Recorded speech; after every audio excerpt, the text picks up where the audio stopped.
हरियाणा में सरकार गठन पर एक बड़ी खबर आपको बता रहे। तीनों निर्दलीय विधायक बीजेपी को समर्थन देंगे। थोड़ी देर में धर्मेंद्र प्रधान से मिलेंगे निर्दलीय विधायक। तो ये बड़ी जानकारी आपको दे रहे हैं। देखिए, ये बड़ी खबर इस वक्त की आपको बता रहे, जहां तीन निर्दलीय जो कि बीजेपी का समर्थन करने वाले हैं और थोड़ी देर में धर्मेंद्र प्रधान से मिलेंगे निर्दलीय विधायक। अदिति, धर्मेंद्र प्रधान की रणनीति जो कि काफी ज्यादा सफलता मानी जा रही है, और देखिए इसी बीच एक ये बड़ी जानकारी कि जो तीन निर्दलीय बीजेपी विधायक है वो बीजेपी को समर्थन देने जा रहे हैं।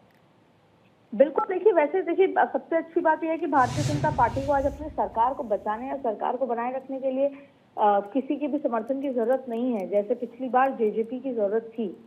लेकिन फिर भी निर्दलीय जो प्रत्याशी हैं, और आपने देखा होगा इस पूरे गेम में, इस पूरे चुनाव में निर्दलीयों को इंडिपेंडेंस का जो उतारा गया था वो रणनीति बहुत कारगर साबित हुई भारतीय जनता पार्टी के लिए भी, और कहीं ना कहीं वो सपोर्ट भी करी। जैसे आम आदमी पार्टी का 90 सीटों पर चुनाव लड़ना उनके अस्तित्व के लिए तो सवाल भले ही हो, लेकिन उन्होंने कांग्रेस के वोट काटे।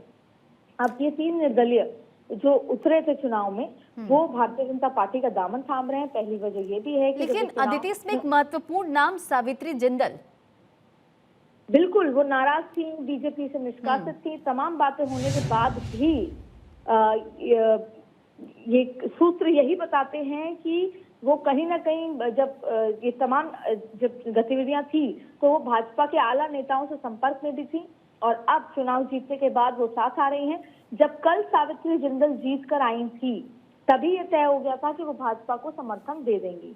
ऐसे में कोई भी निर्दलीय जो प्रत्याशी होता है, जो एमएलए होता है, उसके लिए सरकार के साथ जाना वैसे भी फायदा है, क्योंकि वो निर्दलीय है और वो अपने इलाके में काम कराना चाहता है। और काम तभी हो सकता है जब वो सरकार के साथ अलायंस में हो या सरकार के समर्थन दे रहा हो। ऐसे में आप 5 साल निकाल देते हैं, लेकिन आप अपने इलाके में कोई विकास के काम नहीं करा पाते कई बार, अगर आप निर्दलीय हैं या विपक्ष।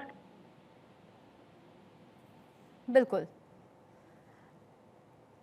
अच्छा, तो फिर से हम अदिति से जुड़ने की कोशिश करेंगे, उनकी आवाज हम तक नहीं पहुंच पा रही। लेकिन देखिए, आपको फटाफट अपडेट बताते चले। सीएम नायब सिंह सैनी, जिन्हें आप सुन रहे थे, कांग्रेस पर निशाना साधते नजर आए। फिलहाल वो दिल्ली में मौजूद है। प्रधानमंत्री नरेंद्र मोदी से उन्होंने मुलाकात की, गृह मंत्री अमित शाह से उन्होंने मुलाकात की, जेपी नड्डा से भी मुलाकात की। साथ ही साथ एक और बड़ी खबर, जहां तीन निर्दलीय विधायक जो है वो बीजेपी का समर्थन अब कर रहे हैं।